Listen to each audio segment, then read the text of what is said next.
Hello friends, welcome to our channel. So start our part 2 of mole concept. Okay, चलो start करते हैं.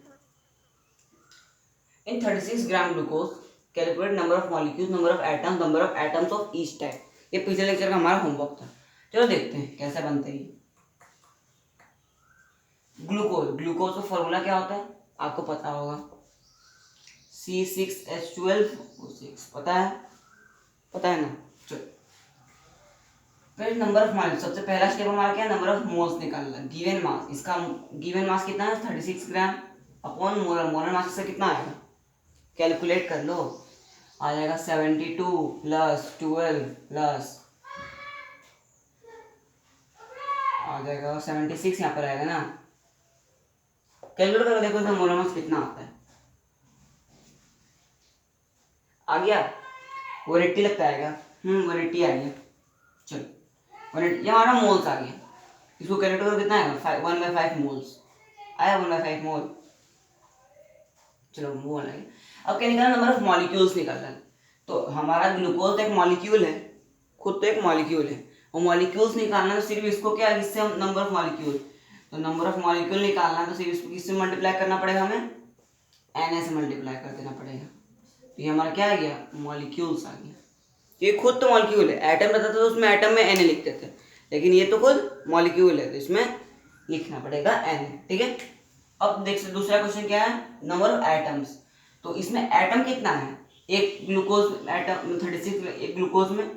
तो एक एटम ग्लूकोज में कितना एटम होता है 6 12 हाँ 18 86 24 एटम्स है. ठीक है. तो मोल को एटम्स मल्टीप्लाई कर दो, हमारा नंबर ऑफ एटम्स आ जाएगा. तो नंबर ऑफ एटम्स क्या आ जाएगा, कितना एक मॉलिक्यूल में कितना एटम है हमारा 24 एटम है. तो मोल को एटम से मल्टीप्लाई कर दो, कितना आ गया 24/6 ना आया. 24/5 Na एटम्स. आया समझ में, नोट कर लो.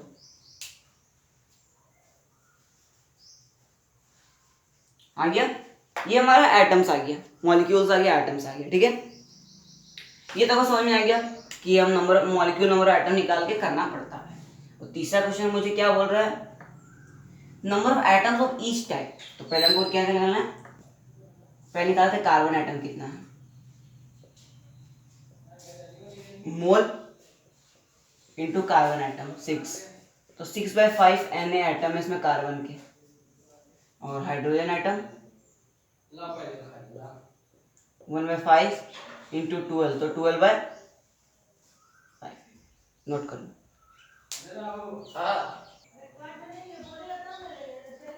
हाइड्रोजन एटम आ गया. अब लास्ट में हमारा क्या है,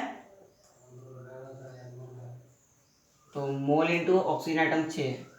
तो 6/5 Na हमारा आ गया ऑक्सीजन हाइड्रोजन ईच टाइप आ गया. नोट करो. हम चलते हैं नेक्स्ट क्वेश्चन. ठीक है. चलो ट्राई करते हैं. दो क्वेश्चन हमारा एटम्स के लिए. ठीक है. तो total number of atoms of 36 gram glucose. तो फर्स्ट स्टेप हमारा मोल निकालना. Given mass upon molar mass क्या आएगा 0.2 मोल आ गया. आएगा ना. टोटल नंबर ऑफ एटम कितना एटम है 24 को इससे मल्टीप्लाई कर दो. अभी मैं सॉल्व किया था. तो जो आएगा क्या आएगा 4.8 एटम्स Na एटम्स आ गया. आ गया. चलो नेक्स्ट क्वेश्चन देखते क्या है, number of oxygen atoms in इतना. फर्स्ट स्टेप मोल्स कैलकुलेट करो. मोलर मास आया 342 आएगा. मोल्स आ गया 0.1. क्या निकालना है, नंबर ऑफ एटम. कितना एटम है 2. देखो एल्युमिनियम कितना एटम है, देखो कितना एटम है 2 हो गया एल्युमिनियम का. एस कितना है 3 है. और ऑक्सीजन 12 कितना आ गया 17 आया. मल्टीप्लाई कर दो 1.7 Na. आंसर नोट कर लो. तो देखते हैं क्वेश्चन है mass of oxygen in 16 gram SO3. पहले मोल निकाल लेते हैं. SO3 का मास क्या होता है, ट्राई करो जल्दी.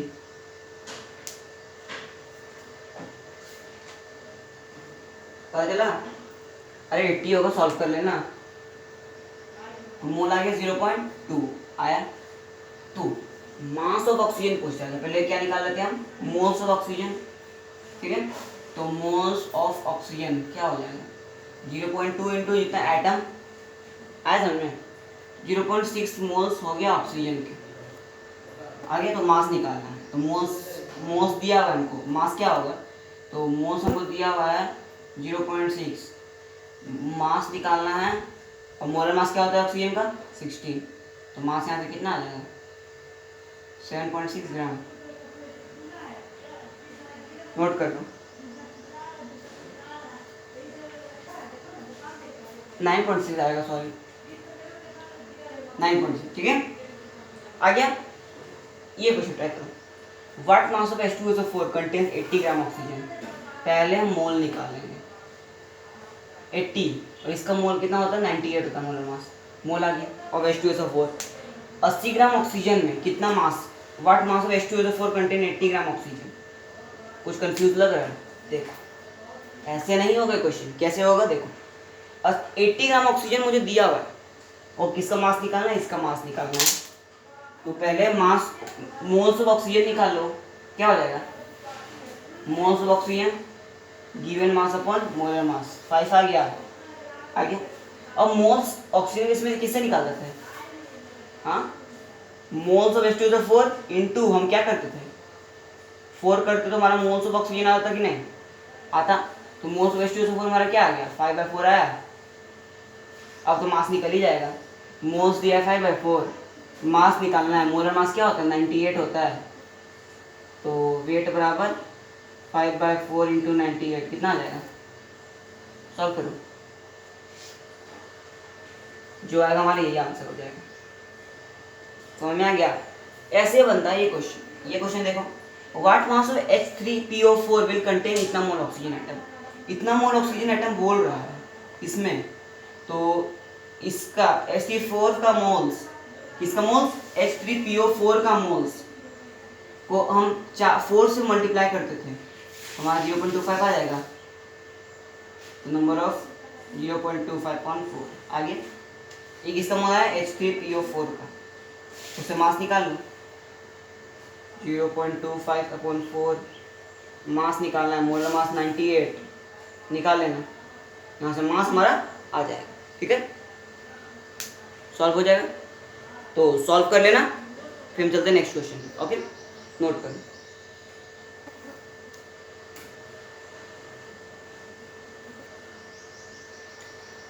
चलो हम देखते हैं ideal gas equation. Okay, ideal gas equation होता क्या है असल में, अभी मैं आपको डेरिवेशन, आपको आइडियल गैस इक्वेशन का बताऊंगा अपने 3 चैप्टर में, गैस स्टेट में। ठीक है, अभी आप देख लो सिर्फ इक्वेशन क्या होता है, आइडियल गैस इक्वेशन हमारा ये 3 या 4 चैप्टर में आपका फिजिकल केमिस्ट्री में यूज आएगा हमारा ideal gas equation. Gas state में, थर्मोडायनेमिक्स में सब में यूज आने वाला है हमारा ये इक्वेशन। क्या इक्वेशन है, PV = nRT, ये हमारा आइडियल गैस इक्वेशन है। इसका डेरिवेशन देखेंगे गैस स्टेट में, अभी के लिए हमको सिर्फ इक्वेशन की जरूरत है, डेरिवेशन की जरूरत नहीं है। ओके, ठीक है, चलो देखते हैं। अब P यहाँ पर क्या है, P यहाँ पर है हमारा प्रेशर, V है क्या, वॉल्यूम, नोट करते जाओ। N क्या है, मोल्स, आपको पहले पता है स्मॉल n मोल्स होता है। R क्या है हमारा, हाँ, यूनिवर्सल गैस कांस्टेंट, मतलब एक कांस्टेंट है, यूनिवर्सल गैसियस कांस्टेंट है हमारा, एक कांस्टेंट है। और T हमारा पता ही आपको टेम्परेचर होगा। सभी यूनिट आपको पता है सबका यूनिट। देखो प्रेशर, प्रेशर हम किस रूप में लिखते हैं, ये आपको सीरीज 1 ATM, ATM आपका यूनिट होता है, इसका ऐसा यूनिट तो पास्कल होता है, वो हमको जरूरत नहीं है, पास्कल उसको होता है ऐसा यूनिट, लेकिन पास्कल हम यूज ज़्यादा यूज क्या करते हैं, ATM यूज करते हैं। ओके, 1 ATM किस इक्वल होता है, 760 mm ऑफ Hg के इक्वल, या 76 सेंटीमीटर ऑफ Hg के इक्वल। ओके, इसको और लिख सकते हैं 1.01 इंटू 10⁵ पास्कल, या 1.01 बार हम लिख सकते हैं। ठीक है, बार या बोलो किलो पास्कल बोल लो, ठीक है। ये इसका यूनिट होता है हमारा प्रेशर का। वॉल्यूम यूनिट जानते ही हो, वॉल्यूम कैसे नहीं करते हो, 1 मीटर क्यूब होता है, या इसको आप ऐसा लिख सकते हो, एटा डालो 1 डेसीमीटर क्यूब। कैसे लिखेंगे, 1000 मीटर क्यूब हो जाता है, होता है। या इसको आप 1000 लीटर भी लिख सकते हो। और 1 मीटर क्यूब किसके ऊपर होता है, 1 लीटर, या 1000 सेंटीमीटर क्यूब 1000 सेंटीमीटर या 1000 सीसी के इक्वल होता है, या 1000 मिलीलीटर लिख लो, ठीक है। ये आपको याद होना चाहिए, ये 2 चीज़ आपको याद हो जाना चाहिए, बहुत खुशी की बात है। मोल्स का यूनिट कोई होता ही नहीं है। गैस कांस्टेंट बांध रहे, टेम्परेचर फ़ारेनहाइट और सेल्सियस पता है आपको। ये हमारा कन्वर्जन है, फ़ारेनहाइट सेल्सियस फ़ारेनहाइट, ठीक है। F - 32/9 = C/5। और केल्विन सेल्सियस में बदलने के लिए केल्विन को सेल्सियस प्लस 273 कर देंगे तो हमारा केल्विन सेल्सियस में हो जाए, ठीक है। चलो और देखते हैं, हमारा ये तो पता चल गया क्या क्या होता है। अब हमारा बचा यूनिवर्सल गैसियस कांस्टेंट, ओके। तो यूनिवर्सल गैसियस कांस्टेंट हमारा होता क्या है असल में, जो R हमारा होता है उसका वैल्यू होता है 1.8 ऐसे लिख लो 8.314। और बता यूनिट क्या होगा, अरे इसका जूल पर केल्विन मोल, ऐसा समझ में, जूल पर केल्विन मोल होता है इसका यूनिट। और एक वैल्यू होता है 0.0821 एटीएम लीटर पर केल्विन मोल, 0.0821 एटीएम लीटर पर केल्विन मोल, या 8.314 जूल पर केल्विन मोल। इस चैप्टर में हम किस चीज का यूज करने वाले हैं देख लो आप, 0.0821 एटीएम लीटर पर केल्विन मोल, ओके। ये आपको ध्यान देना पड़ेगा इस वैल्यू पे, इस चैप्टर में, ठीक है। नोट कर लो, फिर हम चलते हैं अपने और कुछ प्रॉपर्टीज। चलो पढ़ते हैं एसटीपी के बारे में। एसटीपी हमारा होता क्या है सर में, ठीक है। एसटीपी क्या, STP full form standard temperature and pressure, okay. ये हम पढ़ने जा रहे हैं आज। एसटीपी का होता क्या मतलब, एसटीपी को हम 2 तरह से पढ़ते हैं, इसका 2 वैल्यू होता है, ठीक है।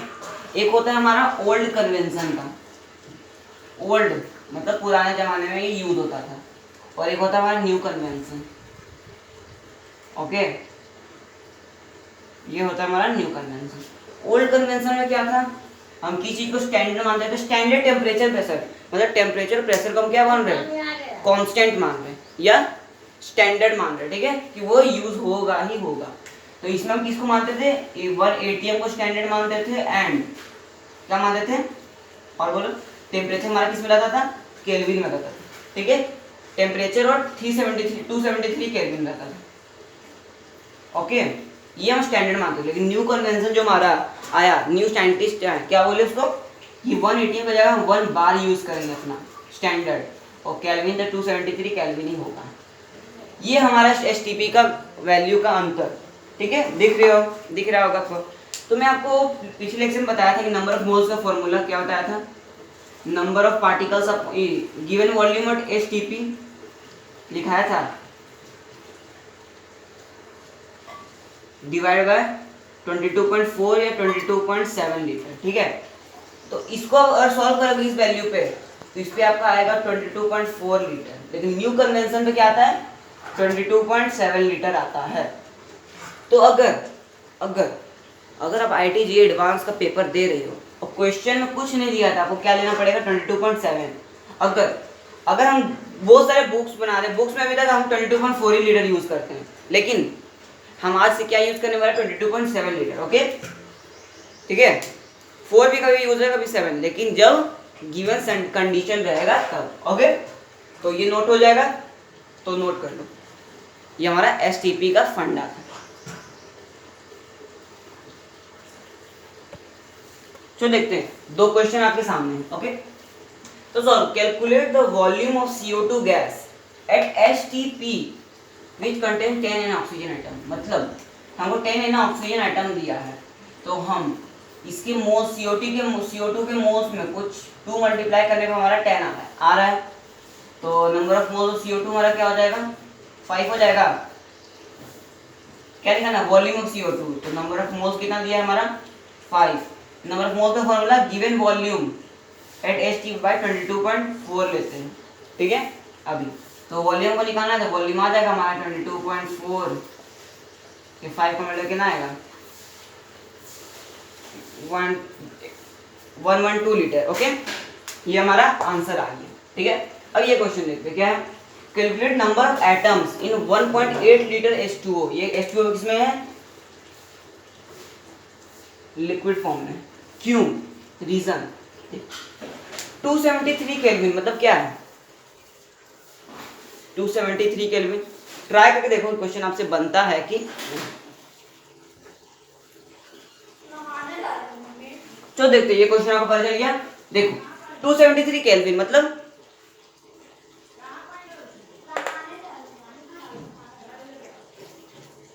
कुछ थिंक अबाउट इट। 273 केल्विन में क्या रूम टेम्परेचर पे H2 क्या लिक्विड फॉर्म में रहेगा, ऑब्वियसली बात है, तो लिक्विड फॉर्म में लेते हैं। आया समझ में, कुछ आया कि नहीं समझना है, देखो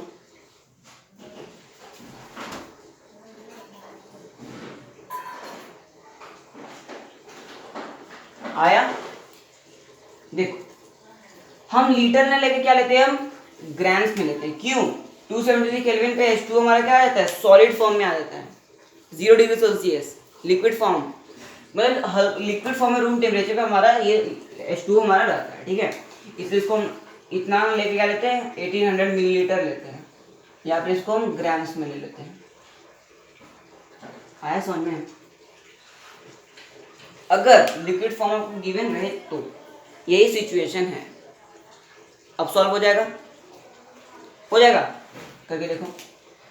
पहले नंबर क्या है, number of moles, 1800 gram given mass upon molar mass. H2O का मोलर मास क्या होता है, 18 होता है, तो आ गया आपका 100 मोल्स आ गया। तो number of oxygen atom, oxygen तो एक ही है, तो 100 N ऑक्सीजन आइटम्स आ जाएगा आंसर। नोट कर लो, चलो आया समझ में। तो आपको ये मैं बताया, क्या बताया कि H2O अगर लिक्विड फॉर्म में रहता है तो उसका क्या कहते हैं हम, अगर आपको लीटर में कोई क्वेश्चन दिया होगा तो उसको हम किस में लेंगे, ग्राम्स में। रीजन क्या है कि आपको मास अब निकाल के देख लो। डेंसिटी क्या होता है H2O का लिक्विड फॉर्म में, 1 ग्राम पर लीटर होता है, तो मास ले लो, डेंसिटी बराबर मास अपॉन वॉल्यूम। तो डेंसिटी कितना है 1 और वॉल्यूम कितना है इतना, और ग्राम्स में लेना है, इसको मिलीलीटर कर देंगे ग्राम्स पर मिलीलीटर, तो क्या आएगा 1800 ग्राम्स आ जाएगा। यही रीजन है हम कि H2O पर लीटर को क्या लेते हैं, ग्राम्स में लेते हैं। ओके, ये आपको एक तरह से बहुत अच्छा क्वेश्चन था। तो हम देखते हैं क्या, नंबर ऑफ प्रोटॉन हम कैसे कैलकुलेट करते हैं, नंबर ऑफ न्यूट्रॉन्स इलेक्ट्रॉन्स कैसे कैलकुलेट करते हैं। बेसिक चीज है कि कोई नंबर है x, ठीक है, कोई एलिमेंट है, उसका अपवर्ड साइड में क्या लिखा था a, डाउनवर्ड साइड में z। a का मतलब क्या होता है, एटॉमिक मास। आया समझ में। और z का मतलब होता है एटॉमिक नंबर होता है। Okay, atomic mass atomic number. Okay, इससे हम नोट करते हैं। और एक क्वेश्चन देखो, क्या कि हम z को कैसे कैलकुलेट करते हैं। z क्या है, नंबर ऑफ प्रोटॉन्स के इक्वल होता है, या फिर number of plus number of electrons के इक्वल होता है। लेकिन मास हो गया नंबर ऑफ इलेक्ट्रॉन, लेकिन इलेक्ट्रॉन का जो होता है ये दोनों के इक्वल होता है हमारा z, ठीक है। मतलब दोनों मान लो क्या वैल्यू इक्वल रहता है। और a क्या होता है, एटॉमिक मास, ये proton plus neutron plus electron. Electron का मास क्या होता है, नेग्लेजिबल रहता है। क्या होता है, नेग्लेजिबल रहता है, इसीलिए हम एटॉमिक मास किससे लिखते हैं, प्रोटॉन प्लस न्यूट्रॉन से लिखते हैं। आया समझ में। आगे हमें न्यूट्रॉन कैसे कैलकुलेट करेंगे, एटॉमिक मास में प्रोटॉन माइनस कर देंगे तो आ जाएगा हमारा न्यूट्रॉन। आगे समझ में। तो ये सब चीज थी आज के लेक्चर में, तो इसको पहले नोट करो। उसके बाद हम और आगे समझते हैं। चलो देखते हैं। यहाँ पता चल गया atomic number proton number neutron के दोनों मास इक्वल रहता है, दोनों का इक्वल रहता है। जैसे एग्जांपल देखो, जैसे हम बताएंगे हीलियम, हीलियम कितना प्रोटॉन है, इसका आता है क्या 4 होता है मास, 2 होता है एटॉमिक नंबर, तो उसमें प्रोटॉन कितना हो जाएगा 2 प्रोटॉन और 2 इलेक्ट्रॉन, क्योंकि number of proton number electron के बराबर था, जेड के बराबर, ठीक है 2 के बराबर। और एटॉमिक मास न्यूट्रॉन कितना है 4 - 2 कितना हो जाएगा, न्यूट्रॉन फॉर्म होता है ना, न्यूट्रॉन a - p, तो a - p क्या हो जाएगा, जल्दी बता, 2 न्यूट्रॉन, ठीक है। Same same proton electron neutron, आया समझ में? अब कोई दिक्कत नहीं है आपको, ठीक है, कोई दिक्कत तो इसमें रब कर देता हूँ। अब यहाँ क्वेश्चन देखो, calculate number of electron in 19 gram PO4 3-। पहले फर्स्ट स्टेप वाला सबसे पहले मोल निकाल ले, एटॉमिक मास 95, देखो 95 होगा तो क्या आएगा 0.2 आ जाएगा, 0.2 मोल। इलेक्ट्रॉन, एक मॉलिक्यूल में कितना इलेक्ट्रॉन है, देखो क्या है पी का मतलब क्या होता है फास्फोरस, फास्फोरस में कितना electron, number of electron count करो तो number of electron in PO4 3- कितना है, ट्राई करो जल्दी, आया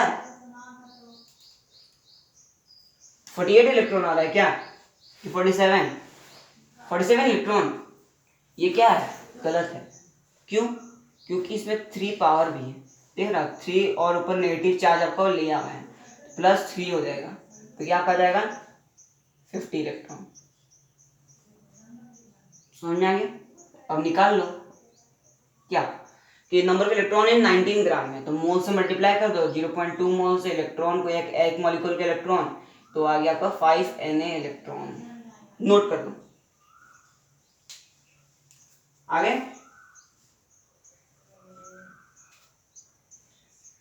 10 हो जाएगा, सॉरी।